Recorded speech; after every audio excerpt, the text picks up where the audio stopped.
Happy Victory Monday, Broncos country. We're back at it with another celebration episode of Let's Talk Broncos. Let's go. I'm Bree Maestas, joined by Zach Seegers and Joey Richards. Guys, how are you? I'm doing phenomenal. I mean, Broncos therapy session is good. I think it's good for everybody, right? We got to get everything off our chest. Everything off our chest. It's good, but it feels even better coming in with the Broncos victory, with the Broncos W. We've been waiting for this the entire year. It's been way, way, way too long, and I'm excited to actually be able to bring Broncos fans, recap the game with a positive attitude. Like, my God, people call me negative all the time, but I look forward to stuff like this. I want to talk about the Broncos big W. Yeah, we'll call it a big W. That's what I want to talk about. Okay. Zach, how are you? Yeah, same. I feel the exact same way. I want to talk positively about the Broncos. They've just made it so hard this year because even when they're winning games, it's like these kind of ugly, low-scoring performances. And, yeah, just a fun one all around. I mean, not really so much the first half, if we're being honest. But for the most part, pretty fun game, maybe most fun Broncos game of the year. I'm excited to talk about it with y'all. Yes. As you can see, I've joined the comments section, and if you would like to do so as well, you got to search Mile High Sports over on YouTube or Facebook. We'll be at the top of the stream, and we'll be live, so you can jump on in, have a discussion with us. If you'd like to get your questions and comments highlighted, please do so. Jump on over there, join the discussion. We will be here for the next hour or so, recapping the game. We'd love to hear your thoughts on it because we are all fairly excited to talk about this game. Please. I also want to ask you guys before we start the show real quick. Mm-hmm. Did anybody hit on their bold predictions? This guy I was robbed. You were robbed. As was I. I don't know why, but I was robbed. Zach, you didn't get the touchdown or the yards. He was close. He went 80 and then he went 90. Yeah, and I don't even think he hit 80, but he definitely didn't get the touchdown. So either way, you missed mine, which Joey shat all over. Let the record show. Hit. The Broncos did produce more than their average offensive production, and upon sharing that fact, people got upset with me a little bit. Oh God! All right, Zach. Yeah. No, here's the issue with this little thing. We're gonna all sit and pretend like we're sitting here thinking Latavius Murray was gonna go for $130. Of course, when Latavius Murray has outlier game, extraordinaire game of the century, the Broncos are going to. And that's true. And I think more of the running game had to do with Latavius Murray's performance. He was awesome. But the offensive line was in tatters. And I don't think it's sheer coincidence that against the Jets and against who have a really, really good defensive line and against the Cardinals who have a respectable run defense, the Broncos have had two of their most efficient running games. Both the times with Brett Rippon under center, literally under center, because he's actually willing to do that, and it's a huge boost to the running game. And that was, if you go back and listen to our bold prediction, a huge part of my reasoning for why I predicted what I did. So, no one saw it coming, Joey. This guy did. You did not. I'll let you slide with it. I'll let you take your little victory lap. I'll let you run around and all of that. You can have it. I'm gonna give you the victory, the W. You deserve it on this one. Although I would bet that if my bold prediction was Latavius Murray over 60 yards, Zach would have said no. He's got a really good point there, Joey. I feel really. It was the basis. The run game producing a lot of yards was the basis of my argument. This is slander. Okay, but can we talk about how I got royally screwed with the misappropriation of sacks? Because I thought Baron Browning had one. Obviously, Deshaun Williams had a day. And then I think another player had one, and they gave him a half sack for it. And then all of a sudden, Deshaun, Cooper should have had one. So I actually, Cooper. No, I think it was. What happened was you had Mike Purcell combined with Deshaun Williams for one of his sacks. They did not split that one into halves. Baron Browning combined with Deshaun Williams for one of his sacks. That one they did split into halves. So you had Deshaun Williams and Baron Browning. And then Deshaun Williams got another solo sack. And what we thought was the first sack of the game, Jonathan Harris wrapping up Colt McCoy right next to the line of scrimmage, we thought was going to be the moment that came down, I thought it was a sack, and I went, oh, Bree's going to that bodes really well for Bree winning the bet. The fact that Jonathan Harris is out here getting a sack, and it went in the stat sheet as a 1 yard gain. So Bree only had 2 Broncos players record sacks. That's okay. That's all right. It looked good for a while. You know what did happen? The Denver Broncos defense did it again. And I think we definitely will talk about that at some point today. I do want to jump right into it, though, because there are some exciting things that happen.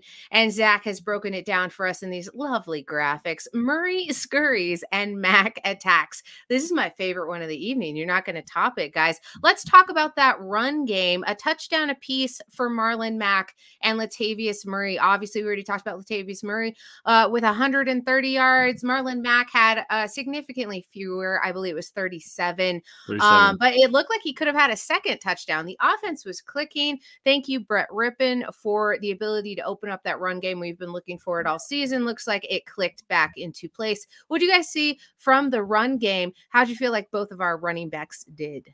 You know, they did their job. I don't think either of them were like world beaters. Like, I don't think they were like breaking a ton of tackles or looked like, you know, like some of these other fantastic running backs. Like, I didn't think any of them looked, you know, like Saquon Barkley or Dalvin Cook out there. But I thought they did their job good. And it kind of shows to what Zach was saying earlier, like with more of an under center running attack where you're not as predictable with Russell Wilson, what it did for the running game. I want to give a shout outs to the offensive line because, hey, these are both backs, like I said earlier, that I don't think are world beaters at this point. They did their job and they did it effectively.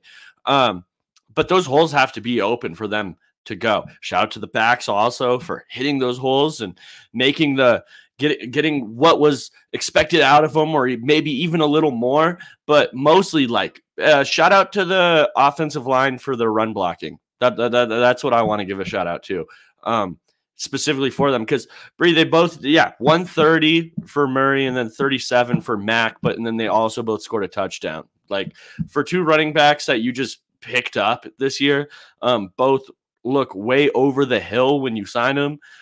Good days for both of them. You love to see that type of production out of guys that you really don't have much of an expectation for at all. So that was a big W for the Broncos being able to run the ball like they did. So yeah, totally. Murray scurries and Mac attack. Shout out to Zach for the pun. Well, thank you. Joey highlighted the offensive line. I do think once they replaced Tom Compton, you saw them getting some push in the run game, and that was, of course, huge. That's what Rippon's -2 rushing yards were there, the kneels. Sorry, just trying to figure out what that was. Mack and Murray absolutely tore it up. As Joey mentioned, 37 yards for Mack, but that only came on 5 carries, so 7.4 yards per carry. Latavius Murray, 130 yards. Also had explosive plays, carries of 35 and 21 yards. Those were the 2 longest plays for the Denver Broncos offense today. That's absolutely massive when you have Brett Rippon. And Brett Rippon was very efficient. It was a Teddy Bridgewater style quarterbacking game. We'll get into it here in a little bit. But there's not a much of an explosive element when that's your quarterback. And so they needed to get that from the running backs. And they got it today. I'm trying to look up now really quick. What? Do you remember, when did Andrew Beck get 1 rushing yard?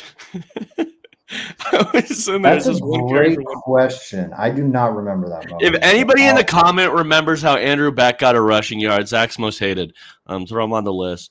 Weren't we commenting on that, Joey, when Andrew Beck, or was that a different play? It might have been an entirely different play altogether. I don't know. I don't remember. I don't remember how he got this 1 rushing yard. So because I thought he got a fullback carry. Frankie says. Yeah. And we remember we were like, oh, Zach's Second gonna. and 2. Yes. I They said were trying Zach to is run screaming out in the the press clock. box. Yeah. Yep. That midfield, they ran it up the middle, and he was tackled by Jalen Thompson and Tanner Vallejo, and then the Cardinals used their first timeout with 3:42 left in the game. Shout out NFL Jesus. Okay, That's I what love the it. media stat thing's called. It's great. There you go. I want access to NFL Jesus. All right. I think we got to also talk about some other exciting parts of the Denver Broncos offense, because Jerry Jeudy continues to be one major pillar of this Broncos team. Is Jerry Jeudy the greatest wide receiver named Jerry ever? Probably. I mean, it's debatable. No, I'm just kidding. Right. But Jerry has had fantastic. Jerry Jeudy has had a fantastic little stretch here. Name one better Jerry. Name one. Name one, please. No. But if I want to talk about this Jerry Jeudy game. I think he finished with 67 receiving yards, so I hope you bet the over on that. I think that was set at like 57 or something like that. It was very close to that, and he was able to exceed it. But our most consistent offensive player this year has been Jerry Jeudy. Now, he's been banged up. He's missed a few games, but when he's out there, he's giving us consistent production every week. What I specifically liked about this game, and I don't know how much this had to do with Sutton being out and stuff like that, but it felt like the Broncos were trying to find ways to get Jeudy the ball other than him just getting open and having to, a quarterback make a decision, get him. They hit him on a few bubble screens. I think it was 2, maybe 3 bubble screens on the day, and they were actually trying to feed him and try to get him to get production. They were treating him like he's a player that we need to get the ball like in his hands. That's how they were treating him, especially early on. He caught in that first drive. I think it was those first 2 plays. He caught 2 passes. It was like, this is looking good. Like, this is what we should be looking for. So, yeah, I really liked it. I think Jerry Jeudy, even with better quarterback play, is going to get even better, guys. This is a wide receiver that, like I said earlier, it's been our most consistent piece on offense, and it's been with below average quarterback play at minimum this entire season. I don't think there's a game I can put in mind where it's like, we got above average quarterback play in that one. I don't think so. I think with Jerry Jeudy, all that trade talk should be thrown out the window. I want to keep Jerry Jeudy around, personally. I want to see what he can do with a better quarterback. Because, sorry, I'm ranting now, but if he left, I think he would be a much more productive player if he signed elsewhere. That's just kind of my opinion on him. Yeah, I think you're seeing right in front of our eyes, like he's a really talented receiver. I said it on Bree's show earlier. Make sure everyone you're listening to the Fan Cave Mondays at 1. Jason from Broncos Insight put it perfectly in my reply, saying we're seeing a player turn potential into production in front of our eyes. And it's extremely exciting down the stretch here. I think he's blossoming into that awesome receiver. Joey's right. He's not getting much help from the quarterback position, and he's still looking awesome. The quarterback is highlighting I don't know. The offense, rather, is finally highlighting his strengths, building around him. It doesn't feel like he's just a cog in the machine. It feels like they're actually trying to make him a featured weapon, and I think that's extremely valuable. The one fun stat I want to highlight here, on plays, passing plays, targeting Jerry Jeudy, called passing plays, the Broncos averaged 9.5 yards per play.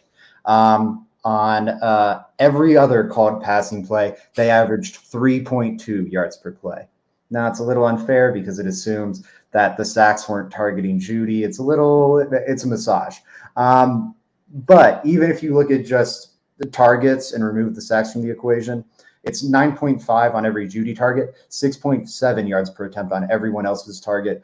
The difference between targeting Jerry Jeudy and any other receiver in this, or the average receiver on the Broncos yesterday, was a 41.8% jump. Jeudy was 41.8% more productive on a per target basis than the average weapon in Denver's offense yesterday. that's remarkable.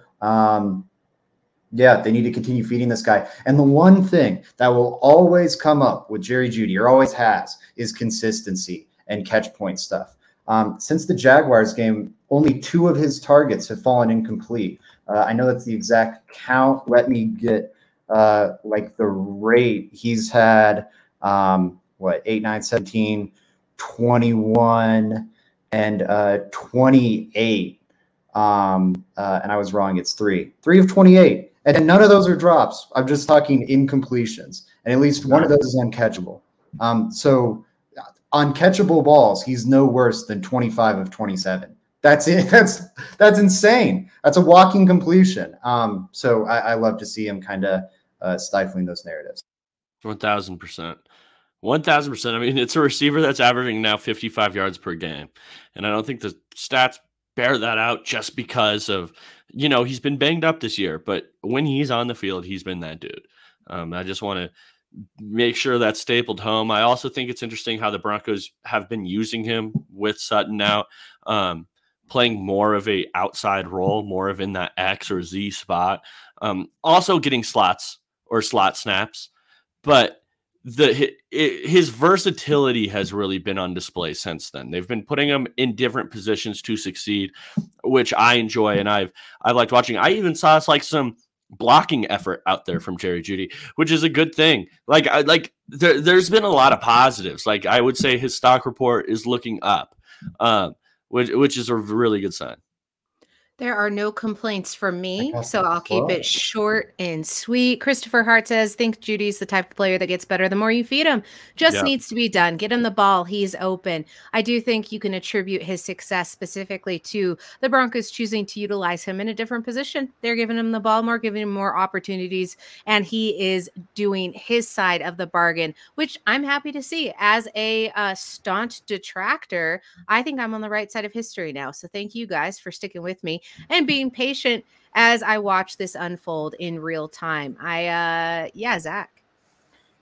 Jerry Jeudy is up to 4th in yards per out run against the zone since the Jaguars game. Wow. He trails only Tyreek Hill, Terry McLaurin, and Chris Moore, who's become a go-to guy for the Texans offense. Chris Moore, that's interesting. Wow. Yeah, but you're seeing him. Chris Moore's got the smallest sample size of the bunch by far. But point being, you are seeing Jerry Jeudy now dominate against zone. We've already seen him dominate against man, and I don't know, having that versatility to just go out and wreck whatever the defense is throwing at you is going to make him valuable. I don't know if he's always going to be the Denver Broncos' #1 wide receiver. I think they'd be fools to let him get out of town. I totally agree. I don't even want to get into that. I don't even want to get into that one. That's an off-season conversation that's going to be really talked about on this podcast, and I'm sure it will. Like, if you were going to follow us through the off-season, with Jerry Jeudy's trade, like with that rumor of the trade being a thing when it was, him and whether he's going to succeed in the future is as a Bronco is going to be a huge talking point for all of us. Shout out to you, man. I appreciate it. Yeah. Make sure we did do wide receivers. So make sure you are, Frankie and I did wide receivers in the draft. So make sure you're listening to that every single Thursday.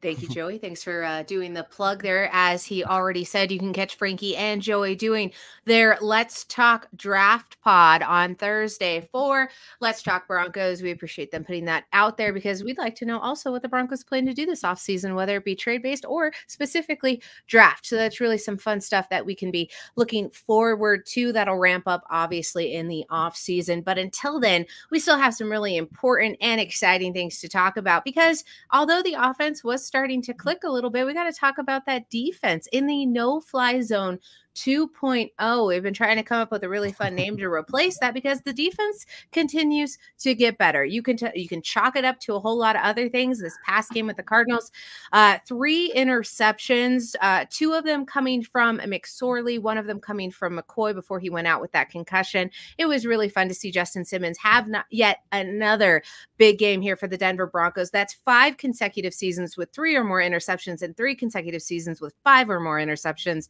One heck heck of a player. We're talking Pro Bowl. Let's talk about those interceptions. This Denver Broncos secondary, Patrick Surtain, obviously not to be dismissed whatsoever, also had one of his own. They're stepping up tremendously, but I do want to note just one thing that got really under my skin this past game is that the offense continues to not capitalize and score points off of these tremendous turnovers. Brandon McManus missing a 38-yard field goal is not what you want to see. Had it been any other team, it probably would have come down to the wire, and it's a little bit frustrating. But what I want to highlight most importantly are the players on the screen right here. That's Justin Simmons and Patrick Surtain. Guys, take it away. How'd you feel about their performances on Sunday? I mean, I don't know about No Fly Zone 2.0, but I am excited about the future of the secondary. Specifically, when I say the future, I'm excited about Damari Mathis. He should have had a pick as well. I wouldn't say should have because it would have been a really tough pick, but I'm counting it as a really damn good play, right? On an outbreaking route. Opportunity. It should have been. It really should have been. His hands were like right there. It would have been tremendous. And it was an outbreaking route, and it was one that he read really well. He dove for it. I mean, it was a hell of a play by Damari Mathis. For a rookie cornerback that I don't think much of us had expectations for year one, saying, hey, this guy could definitely come in and play and be a difference maker right away. I don't think anybody was saying that. For him to come in and then do that, it was really, really fun. It was good to see, and it makes you excited for the Broncos' future. Outside of that, Patrick Surtain, obviously. It almost feels like Surtain – we think of him so highly that when he just has a good, really good game, like he had to pick this game. Nearly I'm two. still sitting there thinking like it wasn't his best game I've seen. You know, that's how highly I think of Patrick Surtain at this point. And it makes me it almost feels like Patrick Surtain's a vet in this locker room. Like when I was just talking about the future of the Broncos secondary, and my mind directly went to Damari Mathis. It almost feels like Patrick Surtain is a 6-year vet. But no, this is a second-year player, and he is also part of that. Like, the Broncos secondary with Patrick Surtain in it, it's going to be a lot easier to build around. It's going to be a lot more difficult to build a bad secondary when you have Patrick Surtain as a building block for however as long as you keep him.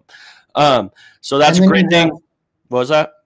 Well, then you have him. You have Damari Mathis now, who is opening up doors for you on the I don't know, just team building end. So is Caden Stearns. Caden Stearns, we have to see how he returns from the hip. I got some more clarity on that yesterday, and it sounds like it's just the normal kind of shaky track record of hip injuries, but nothing especially weird about his. If he comes back and can stay healthy, you've got a really promising young building piece at one safety spot. Justin Simmons probably has a few more years left in the tank. Patrick Surtain. And then Damari Mathis, he's looking so good that now suddenly cutting Ronald Darby this offseason or trading him looks like an option. And you can free up $10 million to address one of these weak spots on the offense. And you can maybe get a draft pick. Maybe you can get a 4th-round pick. And those picks are going to be vital to this Broncos team that is still relatively pick poor. If you can get a 5th and get Ronald Darby off your books, that's potentially filling like a depth spot and a starting spot on offense, purely because Damari Mathis has surprised and played above value like this. It's awesome to see. Zach, can I ask you, what's your opinion on the Sang Bassi? Do you think he's part of this? Would you keep him around going in the future? What is your overall opinion on him? I think he's an awesome, like, number 6, number 7 corner. He's been really good on special teams for them this year. I think he was even good on was he back last? No. He had his ACL last year, right? Or was that 2 years ago? I can't remember what that was last year, I believe. I think this was his first year back off of that. I think he was good his rookie year on special teams.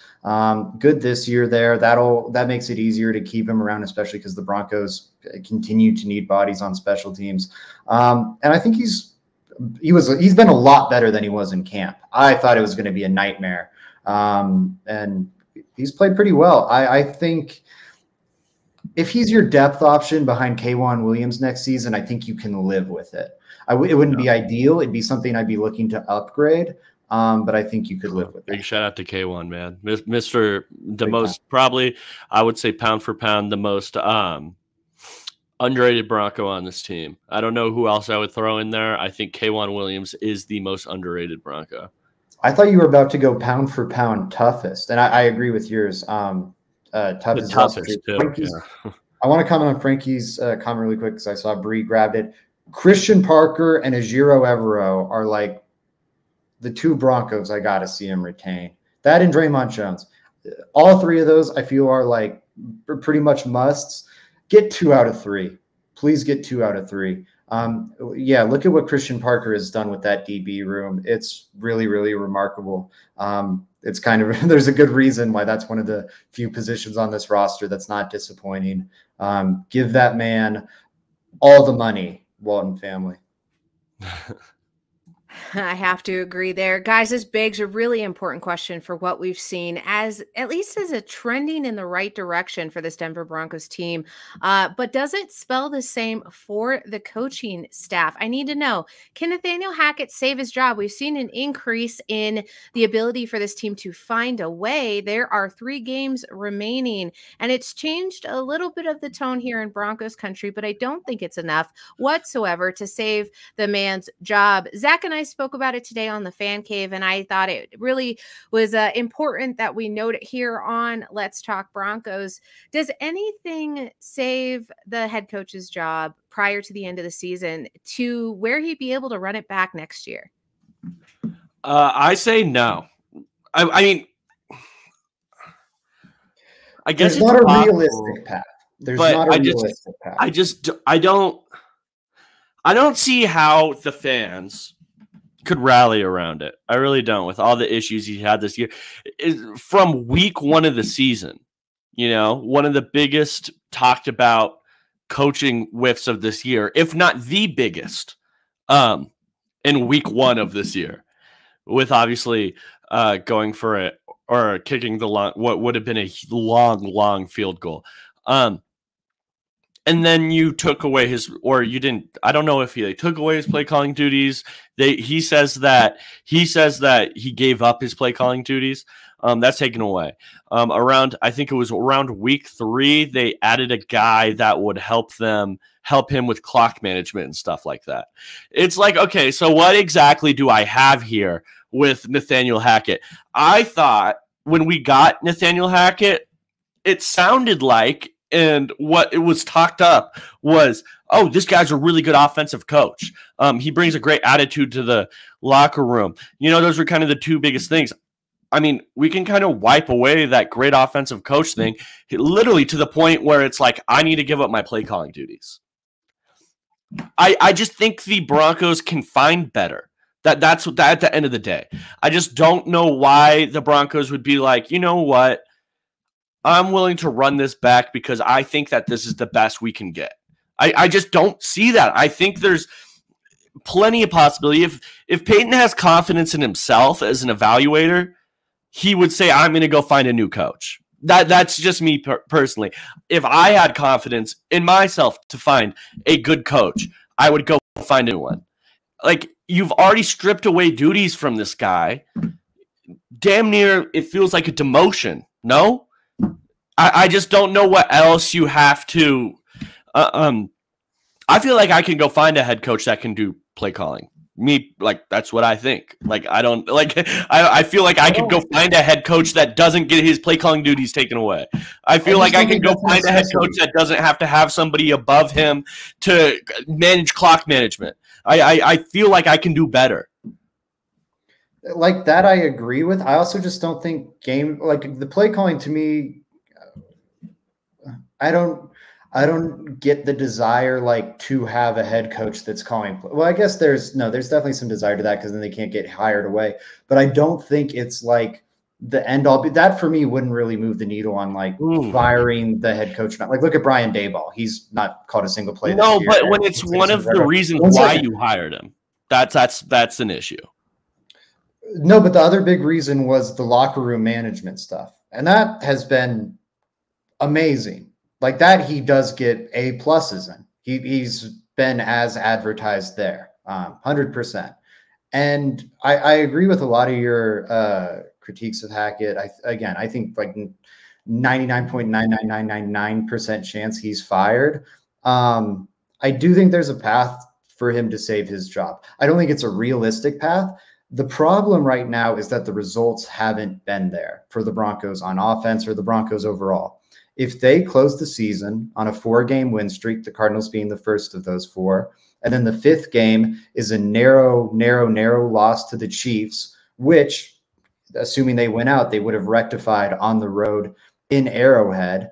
And again, the offense looks good across the board, like 24, 28 points at least in every game, which won't happen. I'm not saying it will happen. If that were to happen, I think it would save his job. I think it'd be very tough to fire him at that point. Again, it won't happen. There's not a realistic path to him saving his job, though I do think a path technically exists. Jules Romero over on YouTube. New name here. Thanks for joining us. If you like what you're watching, go ahead and like the stream, share it, and follow Mile High Sports so you can come watch us more often and interact with the show. I really like this comment here because I do follow along this line a lot. Personally, I think firing Hackett would be a huge mistake. Fire a head coach after 1 year has never worked out well for an NFL franchise. Continuity in the NFL is so important, just my opinion. I will say, though, I think in some circumstances, it is important to note that it has worked out for NFL teams to get rid of something that is not working, to the same vein that Nathaniel Hackett, Coach Outen, if neither of them are calling plays and neither of them really have anything to do on the offensive side of the ball, that Kubiak has now taken over, what exactly is their job? And why do you have 2 people who are fulfilling the needs of both roles? That's a problem that I have, but do I think that it's a bad idea to fire Hackett? It depends on if there's actually something being fixed at this point. Zach, I saw you had your hand up. What's going on? You're muted. You're muted.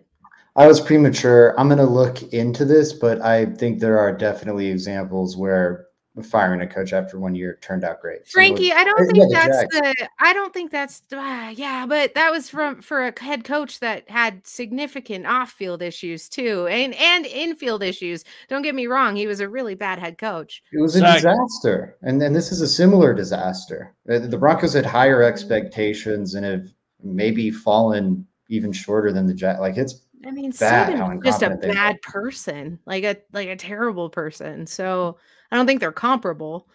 Joey?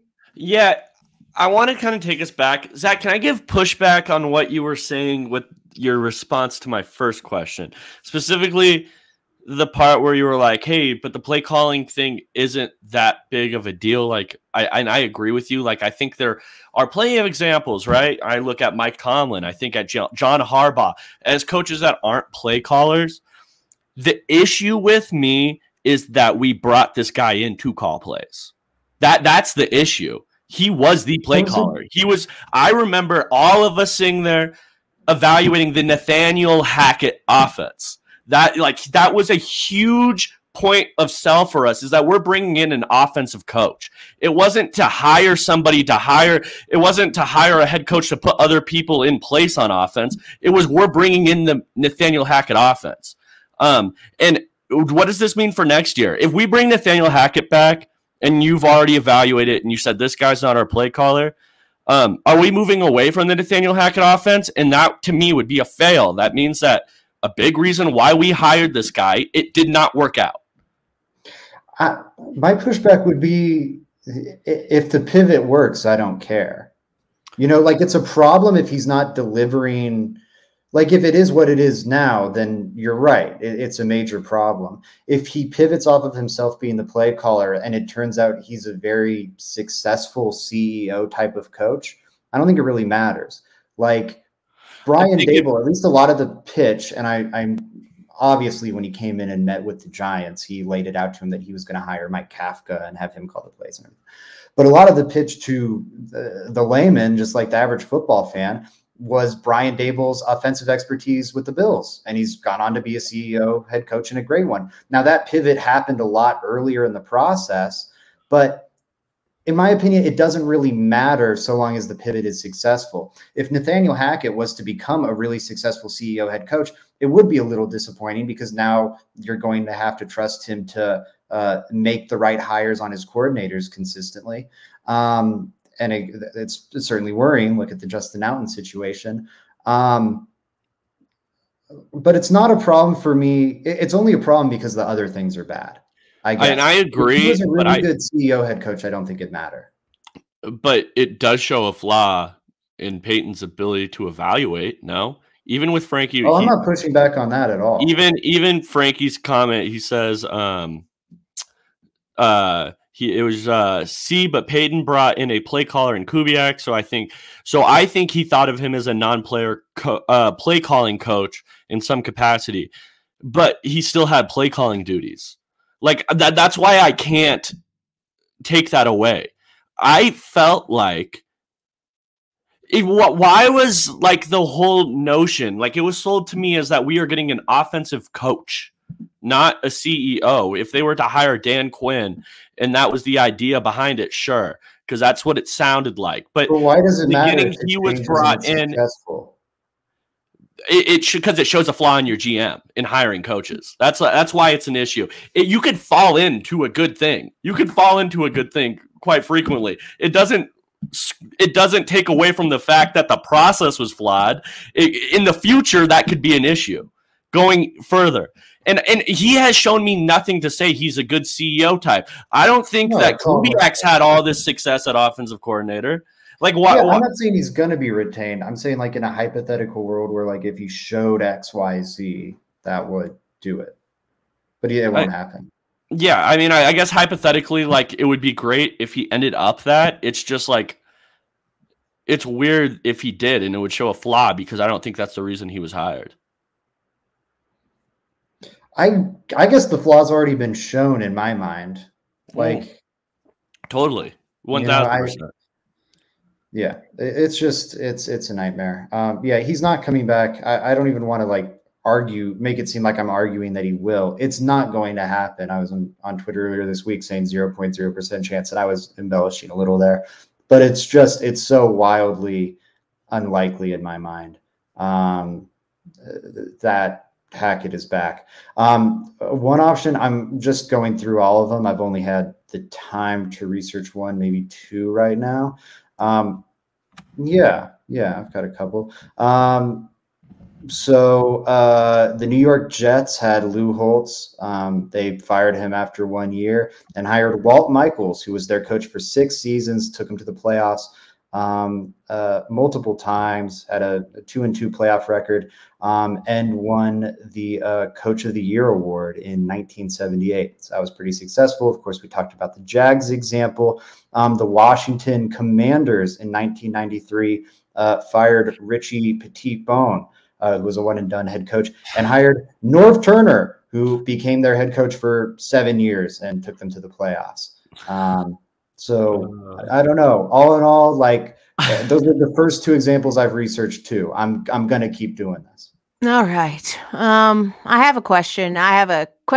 Off of this comment. Jules also said it was sold to everyone that we were getting a Hall of Fame QB and he could work with any coach. Now look at us. And then a pretty sad looking smiley face that looks a lot like my face right now. True. What I do want to talk about is Rippon's production here as compared to Russell Wilson. Zach, we talked a little bit about it on the Fan Cave. Can you let the LTB listeners know what was going through your head when you were putting out that tweet last night? Yeah, and I want to be clear, it's not to say that Rippon's better than Russell Wilson. It's just to say that, man, there's supposed to be a $250 million gap between these 2 players, and you cannot find that gap. Russ is better, but it's concerning that because of Rippon's flexibility and malleability and willingness to operate in the offense the way the offense is designed to operate, negates the drop-off between Rippon and Russ. The offense is almost nearly as productive, actually a little more productive with Rippon than it is with Russ, and they've played lesser competition on defense with Russ. So it's just that, like, that's super concerning. You've mortgaged the franchise for this guy, and he's not. I think what it evidences is he's not elevating the team any more than Brett Rippon is, and that is wildly concerning, because that's why you pay a premium price for a quarterback, is because you have the belief that they can elevate the talent around him, and that continues to be my major concern with Russell Wilson. And I'll stand by it until he starts showing us that he can elevate the talent around him. Joey, what did you see out of Rippon on Sunday? Yeah, I mean, to Zach's point, to me, it's more of a Russ issue than it is a Rippon propaganda. I think Rippon had a really good game this last week. I think he looked like a serviceable backup quarterback, one that the Broncos obviously won with. I don't want to take away from the whatever Frankie said. You can build a better offense around Rippon than you could with week 3 through 12 Russell Wilson, in my opinion. Yeah, I like, for me, like, Rippon had a really good game for a backup quarterback. It's what you would want to see. I don't think he's like a starting caliber guy whatsoever. I think he's fine. I would even I've talked about this with Frankie, even just us talking crap about the draft, maybe taking a flyer on a quarterback on day 2 or day 3. Like that, I wouldn't be opposed to that, just because I think that the Broncos could still upgrade at backup quarterback. To me, this is more of a, wow, Russ is really not played good this year issue. Like that's what this looks like, more so than Rippon playing really good or up to Russ standards. It's no, Russ is playing up to Rip standards. That's kind of the issue right now.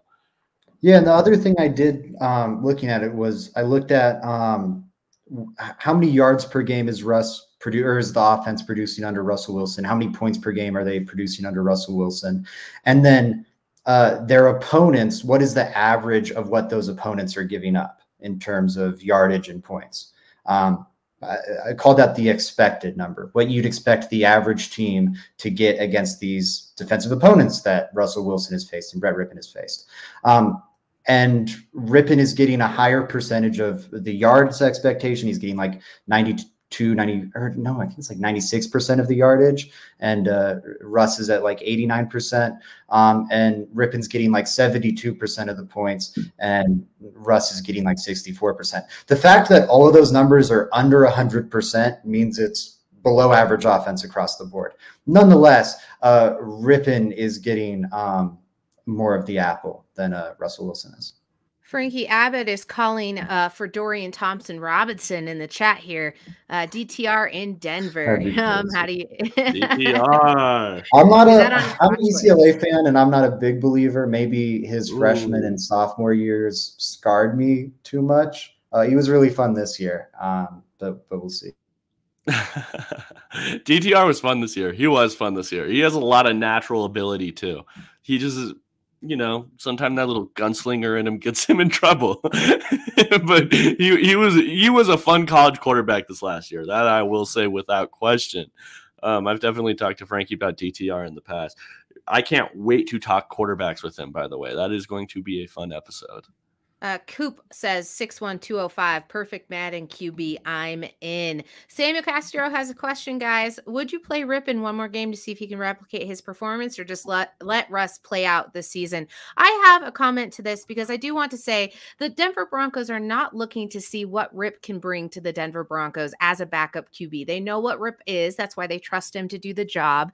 However, you don't need to continue to play him to see his output. It's pretty straightforward. That's why they've retained him as long as they have done so, electing to put him on practice squad and bring him back up. So it's not necessarily something about letting Rip play so you can see what he's doing. What you would actually want to see, at least from my perspective, is if you do play Russell Wilson, it's to see if he can't get a little more gallop in his step to take on some division rivals early next year. However, you got to see how he's playing. You got to hope that he's healthy. You're not playing Rip to really see what he's got. I'm just tentative of putting Russell out there because I know that he's a little bit banged up right now. You got a lat tear, a hamstring, a concussion, and who's to say that that's the only concussion of the year? It's worrisome at this point. Joey. I'm so sorry for laughing. I was looking at a tweet on my phone. Can I respond to what Bruce said? No, I can respond. Oh, Zach, go ahead if you have something, but I can respond. No, I thought you were going to talk about the tweet. My bad. I just didn't want to get off the topic of what Bree said because I thought Bree put it perfectly. No, yeah, she did say it perfectly. Playing Ripon doesn't get you anything.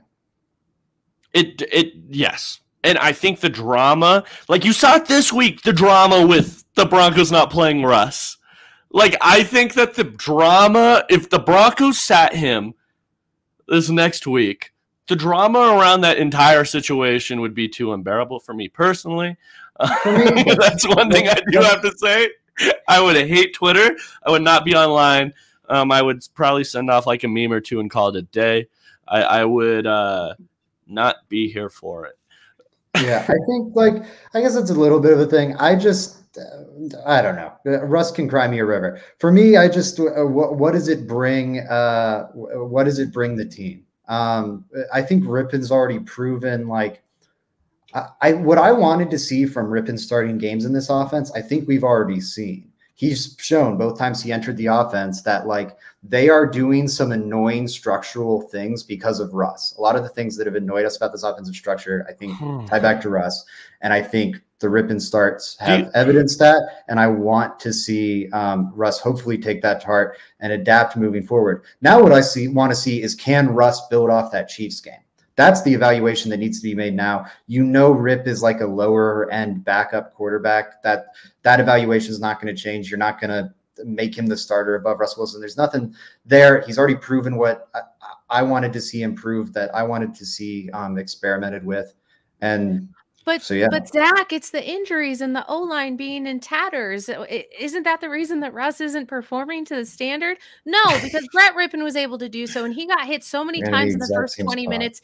It was not okay. But okay, so that's the thing. I put that tweet out yesterday, and I got all the same people that have been defending Russ all season long. The Russ people hate you, bro.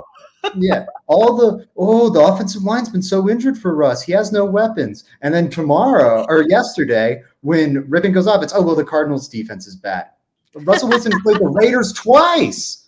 What are you talking about, people?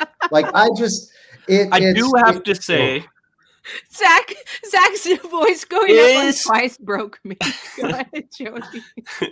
Is the Ripon production sustainable through a season, or does it drop? I think that's a reasonable once conversation. You start getting game planned, it would drop. Again, the point isn't that Ripon is better than Russell Wilson. The point is, right now, they're elevating this roster the same amount, and that is wildly concerning. Totally. Especially with Zach, I remember when you did a backup quarterback list, you did a bunch of you looked into who was a valuable backup quarterback in the good name of slandering Drew Lock at the time. And it was effective slander. It was effective. It was very effective. I did some research, and it turned out Drew Lock was the 8th of 12 qualifying backup quarterbacks. I am so tired. I'm so tired for this right now. And in that you found that, I found through the stats that you put out, I don't remember exactly if you had an opinion on it or if you just posted the stats, but I remember at least thinking when I looked at it backup quarterbacks just thrown out there more times than not just are really bad. That's what I kind of found through that list. And that's a testament to Rip and his It is, mind. And his poise, being able to step into a situation and still produce. Now, here's the conversation you have to have at backup quarterback. Do you want someone that could possibly develop into that number one guy or at some point or has potential to?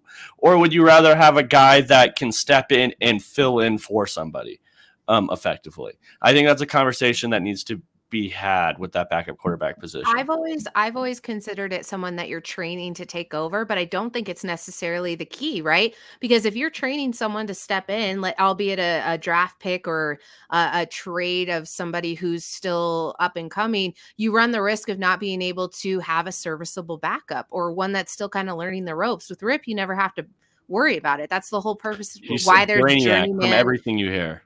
quarterbacks. So yeah, I mean, I think it differentiates. I think you have to take a lot of things into consideration, but I like knowing that Brett Rippon can step in at any point in time and take the reins, because if it was a newly drafted QB from last year's draft, I don't know if you're feeling that way. So probably not. Probably Zach. I'm looking for my advanced metrics tweet right now, but looking at how Rippon compares to 2021's average backup quarterback. This is, again, last year's research. Last year had more inflated passing, so keep some of that in mind. The average backup quarterback in relief had a 3.14% touchdown rate and a 3.14% interception rate. That's kind of fun. Rip is at 2.5% on the touchdown rate this season and 3.8% on the interception rate this season. So I think that kind of illustrates what we're talking about. Like he's a below average backup. There's not really much to evaluate there. Get Russ back out there. I think there are interesting, worthwhile evaluations to be made about Russ. I was talking about it on Bree's show earlier today. If Russ lights the world on fire these final 3 games, I don't think he will, but let's say he does. I think all of a sudden, as a front office with George Payton and with everyone, you feel emboldened about hiring Dan Quinn, about hiring Brian Schottenheimer, this very Russ-centric coaching staff. You feel good about getting Russ-based receivers and building the offensive line in a way, factoring in height, that makes sense for Russell Wilson.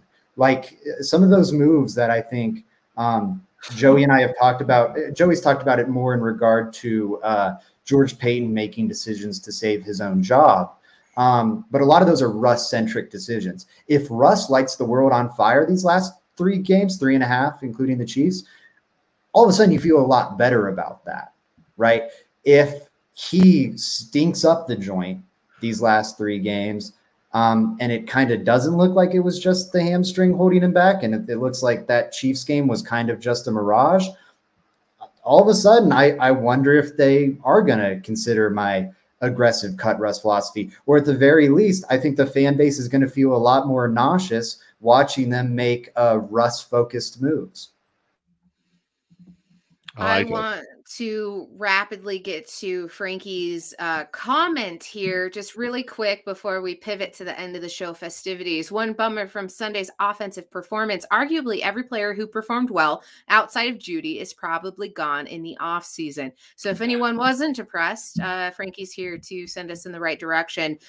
We've already talked about what the offensive line is going to look like, with maybe 2 players returning or faces returning who are in prominent positions, maybe 3. I mean, it goes back and forth. But as far as offensive players, I think he's, obviously talking about the running back unit as well.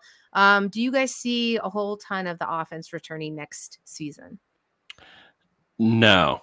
I think about half your guys are going to be different. If I'm being honest with all of you.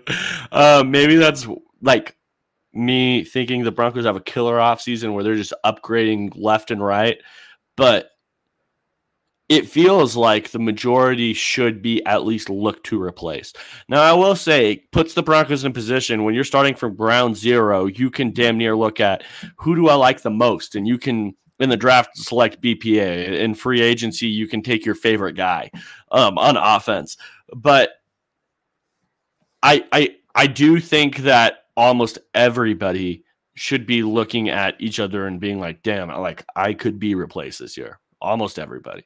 If not every single player. Like literally that's a point to be made. So yeah, I don't know. That's kind of my opinion on it. I don't see this offense anywhere being very good, honestly. Yeah. And it's kind of sad to say, but it is what it is. Yeah, I think every player, like Joey was just saying, every player has a chance to be moved on from just about. I would guess 6 people that I think we would view as starters. I won't define it as week 1 because of injuries and some young guys moving into spots or whatever. But I think 6 guys that we view as starters would be back. I'd say that's Miners. I'd say that's Judy. I'd say that's one of either Patrick or Sutton. I'd say that's Javonte Williams. I'd say that's Russell Wilson. Only one of? Oh, no. I think you could the spot, and then Greg Dulcich. I don't know if I said Greg Dulcich. The spots that I think are definitely going to be replaced are center, our left guard, our right tackle. I think there's a good chance at wide receiver, and I think left tackle has the more and more I look into it, the more and more I think that's a whole. I don't like it. Thanks, Frankie, for ruining my Monday evening. Now for everyone's favorite time of the night, Joey's question of the day. Okay, guys, who has the second most receiving touchdowns on the Broncos this year? This season? Yeah, this season. The second most. Well, okay, so number one, I'll give it to you. Jerry Jeudy. Oh, Jerry Jeudy. Oh, my bad. What a save. It's so easy to do, you know? Yeah, it's the one that ran those hills. So who has second least? Jerry or who has Jeudy the second has most? 6, and I would say that the other one is going to be receiving touchdowns. Receiving. Oh no! I was going to say Melvin Gordon, I'm gonna go but it's not. You're gonna go Sauber? Oh, this reminds me of Mike. Sorry, really quick. Sauber, not my answer to, or Sauber is my answer to this question, but I forgot to mention a stat that I looked into during the Murray portion, and I think it's a really fun stat. Latavius Murray, with his 130-yard performance, that was the 10th most by a Broncos running back in the post-Shanahan era, which I thought was really cool. And the most rushing yards by a Broncos running back since Bree's boy, Melvin Gordon, in 2020. He had like 138 one week. There's my the last nice thing I'll say about Melvin Gordon on this show. Eric Saubert's my guess. Okay, so shout out. I like that guess, and then go ahead because I'm not gonna guess anything because I'm just gonna go with Melvin. Okay, Melvin, and then you said Sauber. Shout out to Colton Cooper here because he said it's a tie. It's not just a tie; it's a 6-way tie with one touchdown. It's a 6-way tie with one touchdown. Jalen Virgil, Eric Sauber, Brennan Johnson, Eric Tomlinson, Cortland Sutton, Marlon Mack, and Greg Dulcich, which nobody guessed on this podcast, and you guys pretend to be Broncos experts. I should have guessed Dulcich. I don't know. And there's been so few of them, Joey. Well, that's the issue. Jerry Jeudy has 6 times as many touchdowns as anybody else on this roster. Which is another talking point. Let's go. He's spoken about. You can't talk about it like that. Use the data. Jerry Jeudy has 6 times as much touchdowns as anybody else receiving this year, which is crazy. Yeah, I mean, no one else has multiple receiving touchdowns. That is insane. No, it's literally Jerry Jeudy than everybody else who has a touchdown receiving with 1. Wow, that is really cool. That's one of the best Joey's question of the days ever. Great, honestly, Joey, great work. 10 out of 10. I appreciate it. I'm kind of disappointed no one guessed Jalen Virgil, Eric Sauber, Brandon Johnson, Eric Tomlinson, Cortland Sutton, Marlon Mack, and Greg Dulcich. Joey, I got one of them. Joey, I got one of them. Shut up.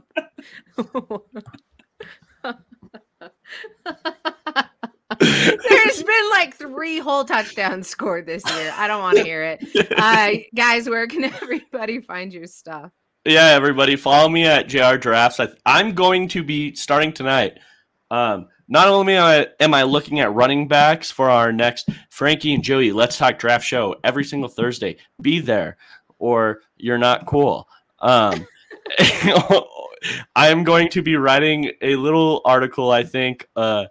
I've got a lot of Jackson State film, and there's a lot of CU hype. I want to write about Shedeur Sanders and what he brings to the Colorado Buffaloes. So make sure you're going to check that out as well. I can't wait to watch and really study that. I'm going to start that tonight.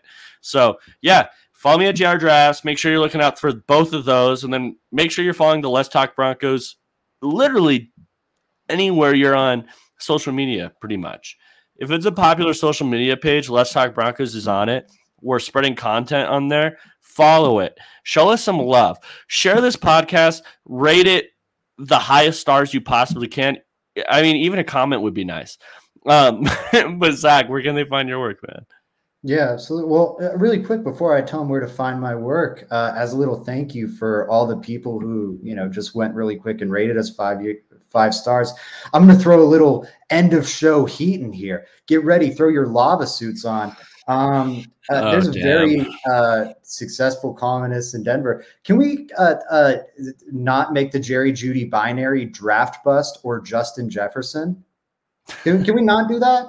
Can we not have it be, is he the offensive player of the year or a draft bust? Like maybe he's one of the 99% of NFL players that falls somewhere in the chasm between those two ideas. And I think the observation that he falls somewhere in that chasm is not an impressive one. Yeah, I just saw that. Wanted to throw some heat into the end of the show. That's ridiculous. Do better. Find all my work where I don't do that stuff over at Mile High Sports and at Zach_Seegers. Love it. Thank you for ending the show on a high note there, Zach Seegers. You can find me over on Twitter, Bremastis303. You can also catch me every single Monday with the Fan Cave, 1 to 2 p.m. Mountain Time for Mile High Sports Radio. The Broncos Blitz released on Monday with Danny Williams for Mile High Sports. And then you'll want to catch a really fun episode that we did with Mile High Live today with Kip Wilson and Scott DeHuff as we went ahead and did a Christmas movie draft. That was a ton of fun. It'll be released on Friday for Mile High Life, which if you're not already following them, you're going to want to do so. It's not all sports all the time over there. However, it's all sports all the time here for Let's Talk Broncos, 6 days a week, Monday through Saturday. We'll catch you again tomorrow. Have a good night, Broncos country.